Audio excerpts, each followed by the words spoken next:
कासगंज के आसपास के इलाके में आपको बता दें, यूपी पुलिस का सर्च ऑपरेशन जारी है। कासगंज घटना के मुख्य आरोपी मोती सिंह की तलाश की जा रही है। सिपाही देवेंद्र सिंह की पीट पीट कर हत्या कर दी गई।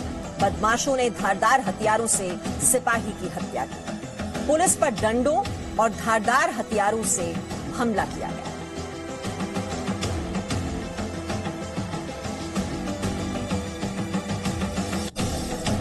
तो धारदार हथियारों से सिपाही की हत्या कर दी गई। और आपको बता दें, जो मुख्य आरोपी है मोती सिंह, वो अब भी फरार है। कई जगह छापेमारी की जा रही है और इस आरोपी की तलाश लगातार की जा रही है। तो शहीद देवेंद्र के हत्यारों को ढूंढने में इस वक्त पुलिस की 3 टीमें लगी हुई हैं, लेकिन अभी मोती सिंह का कुछ अता पता नहीं है। 11 संगीन मामले इस आरोपी के खिलाफ दर्ज हैं। बदमाशों ने धारदार हथियारों का इस्तेमाल किया और उनके जरिए सिपाही की हत्या कर दी गई। जो दारोगा हैं वो भी लहूलुहान अवस्था में मिले। कासगंज के आसपास के इलाके में यूपी पुलिस का सर्च ऑपरेशन जारी है, लेकिन मुख्य आरोपी मोती सिंह अब भी फरार है। और यूपी के कासगंज में पुलिस और बदमाश के बीच मुठभेड़ हुई। पुलिस के एनकाउंटर में बदमाश एलगार सिंह मारा गया। एलगार सिंह पुलिस वालों पर हमला करने में शामिल था। एलगार सिंह मुख्य आरोपी मोती सिंह का भाई है, जो अब भी फरार है। मुख्य आरोपी मोती सिंह पर आपको बता दें 11 केस दर्ज हैं। वहीं यूपी सरकार ने आरोपियों पर अब एनएसए लगाने का आदेश दिया है और शहीद के परिवार को 50 लाख रुपए की आर्थिक मदद की घोषणा की गई है। यूपी सरकार ने परिवार के एक सदस्य को सरकारी नौकरी देने का भी भरोसा दिया है। दरअसल कासगंज पुलिस अवैध शराब के मामले की कार्रवाई करने के लिए गई थी और उसी वक्त बदमाशों ने घात लगाकर पुलिस पर हमला बोल दिया। आइए सबसे पहले आपको बता देते हैं यूपी के कासगंज में क्या हुआ। दरअसल इस पूरी घटना ने बिकरू कांड की याद एक बार फिर से ताजा कर दी है और यह इसीलिए हम कह रहे हैं कि यह बिकरू पार्ट 2 है। और इसी से जुड़े हुए 10 बड़े अपडेट आपको दे देते हैं। कासगंज में पुलिस और बदमाशों के बीच मुठभेड़ हुई। पुलिस के साथ मुठभेड़ में एक आरोपी मारा गया। हमले का मुख्य आरोपी मोती सिंह अभी भी फरार है। हमले में हुई थी सिपाही देवेंद्र सिंह की मौत। हमले में दारोगा अशोक पाल बुरी तरह जख्मी हो गए। सीएम योगी ने कड़ी कार्रवाई के निर्देश दिए हैं। बदमाशों पर एनएसए के तहत कार्रवाई के आदेश दिए गए हैं। शहीद सिपाही के परिवार को 50 लाख रुपए की आर्थिक मदद दी गई है। परिवार को सरकारी नौकरी भी दी जाएगी, यह भरोसा दिया जा रहा है। कासगंज के नगला धीमर गांव के पास भी ये वारदात है। तो यूपी के कासगंज में पुलिस और बदमाश के बीच मुठभेड़ हुई, जिसमें एक आरोपी मारा गया। हालांकि हमले का मुख्य आरोपी अभी भी फरार है। हमले में सिपाही देवेंद्र सिंह की मौत हो गई। हमारे संवाददाता शोभित चतुर्वेदी ने इलाके का जायजा लिया।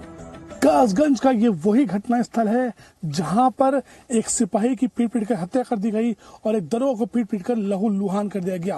ये वही रास्ता है जहां से वो दोनों आए थे इन शराब माफियाओं के पास, यहाँ पे उन्हें पकड़ने के लिए। और ये आप देख सकते हैं किस प्रकार से नृशंस मारपीट की गई है। दुर्दम कह सकते हैं कि एक जैसे बख्शा नहीं गया। ये मोटरसाइकिल शीशा टूटा पड़ा है, जो बाइक थी दरोगा की उसका शीशा है ये। साथ ही जब उनको पीटा गया यहाँ पे तो उनका ये ब्लड पड़ा हुआ है। जब उनको बहुत मारा गया, खून पड़ा उनका यहाँ पे, उसके बाद सिपाही की मौत हो जाती है पीटने से। और दरोगा अभी भी गंभीर घायल है, उसका इलाज चल रहा है। ये आप साम्राज्य देख सकते हैं शराब का, किस प्रकार से भट्टियां यहाँ पे लगी हुई थी शराब की। इन्हें पुलिस ने पूरी तरह ध्वस्त कर दिया है और अब भी मोती की तलाश जारी है। हालांकि उसके भाई एलगार सिंह का पुलिस ने एनकाउंटर कर दिया है और जितने भी गुर्गे थे उनको भी जल्द पकड़ने का पुलिस ने दावा किया है। कैमरामैन गीतम के साथ शोभित चतुर्वेदी, जी मीडिया, कासगंज। तो ये एलगार सिंह हिस्ट्री शीटर जिसको मार गिराया है पुलिस की टीम ने। आपको बता दें, एलगार सिंह जो है वो मुख्य आरोपी नहीं है, वो मुख्य आरोपी का भाई है और उससे मुठभेड़ में मार गिराने में पुलिस की टीम को कामयाबी मिली है। लेकिन जो मुख्य आरोपी है मोती सिंह, जिसके खिलाफ 11 संगीन मामले दर्ज हैं, वो अभी भी फरार है। और उत्तर प्रदेश के कासगंज में एक बार फिर से पुलिस को शराब माफिया ने अपना शिकार बनाया है। शराब माफियाओं ने कार्रवाई करने गई पुलिस टीम पर मंगलवार को कासगंज के नगला धीमर गांव में पुलिस वालों को बंधक बना लिया गया। उनके हथियार छीन लिए गए और एक सिपाही की धारदार हथियारों से पीट कर हत्या कर दी गई। साथ ही एक पुलिसकर्मी को लहूलुहान कर दिया गया, उसे घायल कर दिया गया। और ये सब कुछ ठीक वैसे ही किया गया जैसे 7 महीने पहले कानपुर के बिकरू में गैंगस्टर विकास दुबे ने करवाया था। वहां भी बदमाशों को पकड़ने गई पुलिस पर ही हमला हुआ था, जबकि मुख्य आरोपी विकास दुबे फरार हो गया था।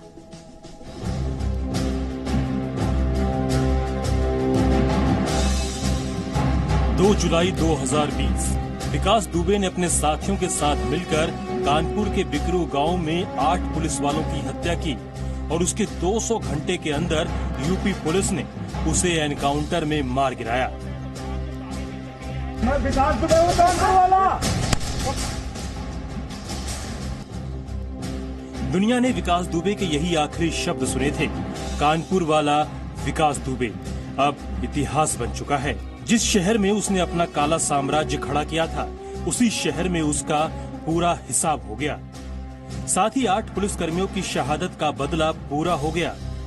लेकिन इतने बड़े एनकाउंटर के 7 महीने बाद एक बार फिर यूपी में कानून की रक्षा करने वाली वर्दी लहूलुहान हो गई है।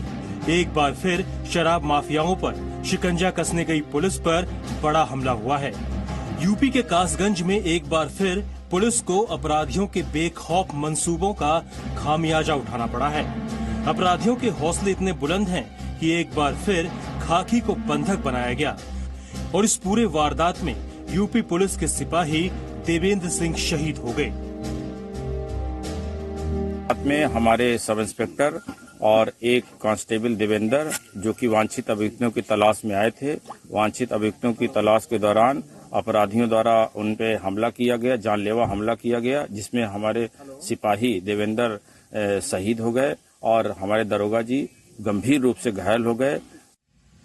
9 फरवरी 2021 कासगंज के नगला धीमर गांव के पास मंगलवार दोपहर 3:15 पर दारोगा और कांस्टेबल गश्त के लिए निकले थे।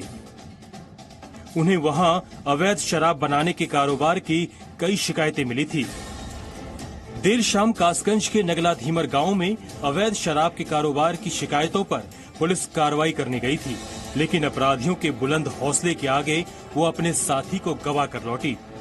शराब माफियाओं ने गश्त लगा रही पुलिस की टीम पर घात लगाकर हमला कर दिया, जिसमें सिपाही देवेंद्र शहीद हो गए और सब इंस्पेक्टर अशोक पाल बुरी तरह जख्मी हो गए।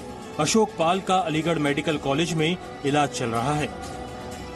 जिस काली नदी के तट पर मोती ने अपना शराब का अवैध कारोबार जमाया था, हम इस समय उसी जगह पर मौजूद हैं जहां पर पूरा घटनाक्रम घटा है। आप देख सकते हैं किस प्रकार से यहाँ पे सारा अवैध कारोबार की लहन है, किस प्रकार से गड्ढों में भरी गई है। यानी कि यहाँ पे शराब के बड़े बड़े जखीरे बनाए जा रहे थे, पूरा काला साम्राज्य था उसका यहाँ पे, जैसे किसी को भनक नहीं थी, या कह सकते हैं कोई बड़े लोग का संस्कार था। किस प्रकार से इतना बड़ी तादाद में लगातार यहाँ पे कच्ची शराब का काम होता रहा और किसी को भनक नहीं लगी। बताया जा रहा है कि मंगलवार को हुई इस वारदात में शराब माफियाओं ने सब इंस्पेक्टर अशोक और सिपाही देवेंद्र की वर्दी भी फाड़ दी थी। काफी देर तक शराब माफियाओं ने पुलिसकर्मियों को बंधक बनाए रखा। उनके साथ बिकरू कांड की तरह मारपीट की गई और उनके हथियार भी छीन लिए। इस घटना की सूचना मिलते ही पुलिस बल के 7 अधिकारी मौके पर पहुंच गए और सर्च ऑपरेशन शुरू किया, जिसमें पुलिस एनकाउंटर में एल्गार नाम के अपराधी को मार गिराया, जबकि बिकरू कांड की तरह कासगंज कांड का मुख्य आरोपी मोती धीमर मौके से फरार हो गया, जबकि पुलिस ने उसके भाई को मार गिराया। और इस वक्त चर्चा करने के लिए इस वक्त हमारे साथ यूपी से बीजेपी नेता समीर सिंह जुड़े हुए हैं। समाजवादी पार्टी का पक्ष रखने के लिए अनुराग भदौड़िया हमारे साथ हैं और यूपी पुलिस के पूर्व डीजीपी अरविंद जैन जी भी इस वक्त हमारे साथ जुड़े हुए हैं। समीर सिंह जी, आप तो कहते हैं योगी राज में थर थर कांपते हैं अपराधी, लेकिन यहां पर तो अपराधियों के हौसले बुलंद हैं। भालों से, डंडों से पीट पीट कर सिपाही की हत्या कर दी जाती है, दारोगा को लहूलुहान कर दिया जाता है और मुख्य आरोपी अभी तक फरार। देखिए मीमांसा जी, 2017 में भारतीय जनता पार्टी सरकार बनने के बाद योगी आदित्यनाथ जी मुख्यमंत्री के रूप में उत्तर प्रदेश के अंदर उन्होंने जीरो टॉलरेंस कायम किया है और अपराधियों पर बड़े पैमाने पर उत्तर प्रदेश के अंदर कार्रवाई हुई है। सबसे पहले तो मैं उस पुलिसकर्मी, शहीद पुलिसकर्मी को अपनी श्रद्धांजलि देता हूं अपनी पार्टी और अपनी सरकार के तरफ से। और घायल दरोगा को जल्दी स्वस्थ हो इसकी कामना करता हूं। हाँ, ये जरूर है कि उत्तर प्रदेश के अंदर पिछले दिनों से जिस प्रकार से पुलिस ने अपराधियों के खिलाफ सख्त कदम उठाया है, कहीं कहीं नहीं समीर सिंह जी, ये मोती सिंह जो मुख्य आरोपी है उसके खिलाफ तो 11 मामले दर्ज थे, फिर ये इतनी आसानी से ये जमानत पर कैसे छूट जाते हैं? नहीं देखिए मीमांसा जी, उसके खिलाफ वारंट था, उसी वारंट को तामील कराने के लिए पुलिस उसके गांव में गई हुई थी। पुलिस के ऊपर उन लोगों ने हमला किया और उसमें पुलिस के लोग घायल हुए। अस्पताल ले जाते समय उनकी सिपाही की मृत्यु हो गई। ये दुखद है हमारे लिए। पुलिस उस पर कार्रवाई कर रही है और निश्चित रूप से एक भी दोषी बचेगा नहीं। सरकार के मुख्यमंत्री आदरणीय योगी जी ने मृतक पुलिसकर्मी को 50 लाख की सहायता और रोजगार नौकरी देने की बात कही है। हमने पिछले दिनों भी लोगों को सहायता दी है और सरकार का बड़ा अभियान इस समय उत्तर प्रदेश के अंदर शराब माफियाओं पर चल रहा। पूरे उत्तर प्रदेश के अंदर जिस प्रकार से पिछली सरकारों में शराब माफियाओं को पैदा किया गया था, शराब को एक कुटीर उद्योग के रूप में बना के एक राजनीतिक दल के लोगों के द्वारा उनको पाला पोसा गया था। निरंतर चलिए अनुराग भदौरिया जी हमारे साथ हैं। अनुराग भदौरिया जी, ये जो पालना पोसना होता है ये तो सभी राजनीतिक दल करते हैं। राजनीतिक संरक्षण दिया जाता है, इसी वजह से इनका कारोबार इतना फलता फूलता है, क्योंकि ये राजनीतिक दलों के लिए बेशकीमती साबित होते हैं। मीमांसा जी, आपको भारतीय जनता पार्टी के प्रवक्ता की बातें सुन के हंसी नहीं आई? ये 2017 से एक ही बात रट रहे हैं, इनके मुख्यमंत्री से लेके इनके कार्यकर्ता और इनके प्रवक्ता तक। अरे दोषी बख्शा नहीं जाएगा, कड़ी से कड़ी कार्रवाई होगी। उत्तर प्रदेश में जंगल राज चल रहा है, अपराधियों के चंगुल में है उत्तर प्रदेश। यहाँ सीओ और एसडीएम के सामने गोली मार के व्यक्ति की हत्या कर दी जाती है, सीओ एसडीएम के सामने, तब भी कुछ नहीं होता और उसको बचाते घूमते हैं इनके विधायक बचाते घूमते हैं। तो मनोबल तो अपराधियों को बढ़ेगा ही ना। मुख्यमंत्री अपने ऊपर से हंसी की बात कर रहे हैं, लेकिन हंसी इस बात पर भी तो आती है ना, और दुर्भाग्य है ये। नहीं सुन तो लीजिए मीमांसा जी, सभी राजनीतिक दल यही करते हैं। बोल रहे थे, आप नहीं बोले, आप भी कमाल है। बीजेपी का प्रवक्ता बोल रहा था, मुझे तो बोलने, मेरी बात तो पूरी करने दीजिए, फिर आप टोकिएगा। अच्छा पूरी कीजिए। मैं कह रहा हूँ कि इनके मुख्यमंत्री उपमुख्यमंत्री अपने ऊपर से मुकदमे हटाएंगे, इनके विधायकों पे अपने ऊपर से मुकदमे हटाए जाएंगे। तो जब मुकदमे हटाए जाएंगे लोगों के ऊपर से, तो अपराधियों का तो मनोबल बढ़ेगा ही ना, मनोबल बढ़ेगा ही। कानपुर कांड हुआ, अभी दोबारा कांड हो गया, यहाँ रोज हो रहा है ना। महिलाएं सुरक्षित हैं, लगातार महिलाओं पे अत्याचार हो रहा है, लगातार यहाँ चोरी डकैती हत्या लूट मार बलात्कार अपहरण तेजी से बढ़ा है। और इनके पास शब्द क्या है? अपराधी बख्शा नहीं जाएगा, अपराधी पे कड़ी कार्रवाई होगी। अपराधी कहाँ है? अरे शराब माफिया तो आपने पैदा किए कोरोना काल में। हजरतगंज में गाड़ी के बोनट पर बैठा के समाजवादी पार्टी से आपने दी। शराब व्यापार से तो आपको लगा हुआ है, चाहते हैं शराब से आपको लगाव कितना है कि शराब उद्योग को बढ़ाने में लगे। अच्छा अनुराग भदौरिया, अनुराग जी जरा ये तो बताइए ना, आप कह रहे हैं मनोबल बढ़ता है, मनोबल तब नहीं बढ़ता जब राजनीतिक दल ऐसे बाहुबलियों को टिकट देते हैं, चुनाव मैदान में उतारते हैं। जरा ये भी तो याद कीजिए ना, डीपी यादव, अतीक अहमद, राजा भैया, अफसार अंसारी, टिकट किसने दिया? कौन से राजनीतिक दलों ने दिया? समाजवादी पार्टी से छूटी नहीं है। अनुराग भदौरिया जी मेरा सवाल सुनिए, पहले मेरे सवाल का जवाब दीजिए। समाजवादी पार्टी में जहाँ पुलिस का एनकाउंटर हुआ, देखिए आप एक दूसरे पर बोलेंगे, किसी को कुछ समझ नहीं आएगा। समीर सिंह जी, आपसे रिक्वेस्ट है, आप एक सेकंड शांत हो जाइए। अनुराग भदौरिया समीर से बोलिए, समीर जी के बीच में नहीं बोला। अनुराग भदौरिया जी ठीक है, आपने अपनी बात रखी, लेकिन इस सवाल का जवाब करेंगे और खिलाएंगे अभी। चोरी और सीना चोरी। जी अनुराग जी मैं कह रही हूँ, जो बड़े बड़े नाम हैं, जो बड़े बड़े धुरंधर हैं, अतीक अहमद, डीपी यादव, अफसार अंसारी, ये जो बड़े बड़े नाम हैं, टिकट दिया कि नहीं दिया समाजवादी पार्टी ने? आप कहते हैं ना मनोबल बढ़ाया दूसरे दल ने, तो आपकी पार्टी ने क्या किया ये भी तो बताइए ना। जवाब तो दोनों को देना पड़ेगा। सुन तो लीजिए, भारतीय जनता पार्टी के साथ दिक्कत ये है कि भारतीय जनता पार्टी की सरकार ने लगातार अपराध तेजी से बढ़ा हुआ है। अपना जिस तरह से यहाँ चोरी डकैती हत्याएं लूटमार हो रही है और अपना शर्म भी नहीं आ रही, चिल्लाते भी टीवी बैठे देखिए ऐसे आप अपनी बात रखेंगे। अच्छा मैं आप दोनों को शांत कर रही हूँ। मैं अरविंद जैन जी को यहाँ पर बीच में लाना चाहिए। अरविंद जैन जी, आप सुन रहे हैं, यही होता है हर बार, यही आरोप प्रत्यारोप। आपके शासन में ये हुआ, इनके शासन में ये हुआ, और वो जो बिकरू कांड की जो यादें एक बार फिर से ताजा हो गई। क्या हुआ था? विकास दुबे जैसे जो बड़े बड़े अपराधी हैं, कैसे इनको संरक्षण मिलता है? 40 मामले जिसके खिलाफ दर्ज थे वो पैरोल पर छूट जाता है, और यही हम यहाँ पर दोहराता हुआ देख रहे हैं। आप बिल्कुल ठीक कह रही हैं, बहुत ही दुखद घटना है। और ये यूपी में जो अवैध शराब का कारोबार है, ये कोई 1-2 दिन की बात नहीं है, ये बहुत बहुत दशकों से चला आ रहा है। और इस समय आवश्यकता है ये जो दुखद घटना हुई है इससे सबक सीखते हुए उत्तर प्रदेश पुलिस से, एक्साइज डिपार्टमेंट है, मजिस्ट्रेसी है, मैं सबका मैं आह्वान करूंगा कि इनके ऊपर जो शराब माफिया हैं इनके ऊपर टूट कर पड़े, इनके ऊपर गैंगस्टर्स एक्ट के मुकदमे दर्ज करके और इनकी अवैध संपत्तियों को जब्त किया जाए।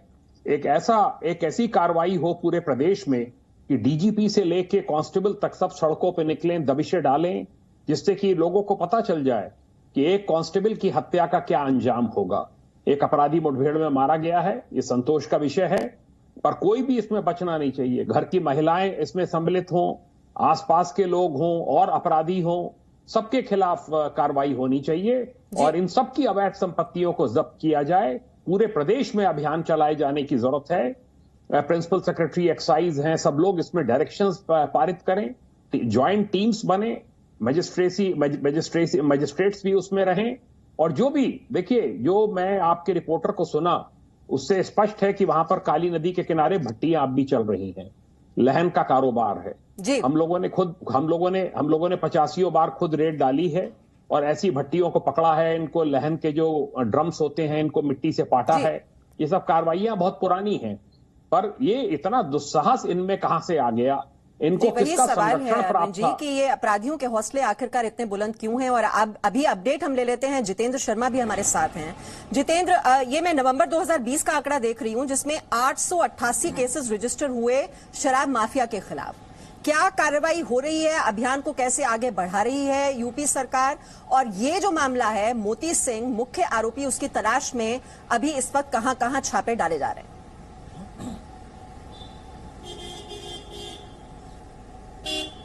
देखिए मेहमान साहब, सबसे पहले तो मैं आपको मोती सिंह के बारे में बता दूं कि उसको लेकर के जो यूपी पुलिस की जो स्पेशलाइज्ड टीम है वो उसकी तलाश में छापेमारी कर रही है। उसका भाई एलकार सिंह को मुठभेड़ में मार गिराया गया है। कल जिस तरह से घटना हुई थी उसी के बाद से जो पूरी रेंज है वहाँ की जो स्पेशलाइज्ड टीम है, वहाँ के जो बेस्ट ऑफिसर्स हैं उनको काम में लगाया गया है ताकि जो भी इनपुट्स हैं उसके आधार पर जल्द से जल्द मोती सिंह की गिरफ्तारी की जा सके।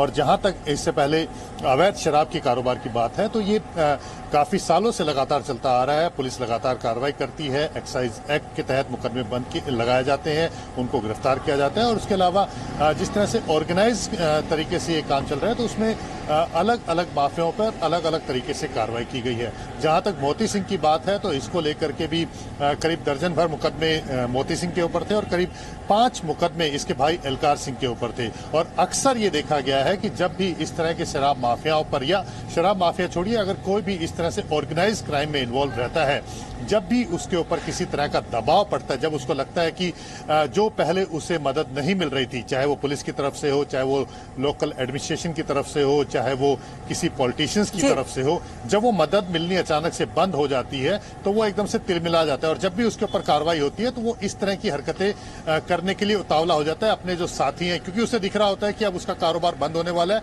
और जिस तरह से लगातार छापेमारी हो रही है तो उसमें उसका कारोबार बंद हो जाएगा। हमारे साथ बहुत ही दुर्भाग्यपूर्ण ये घटना और बहुत ही भयावह घटना, जिस तरह से सिपाही की हत्या की गई है, सिपाही शहीद हो गए और जो दारोगा हैं वो भी लहूलुहान अवस्था में पाए गए। एक छोटे से ब्रेक के लिए यहाँ पर रुक रहे हैं, लेकिन चर्चा आगे भी जारी रहेगी। Presenting B News app available on Google Play and App Store. Download it now.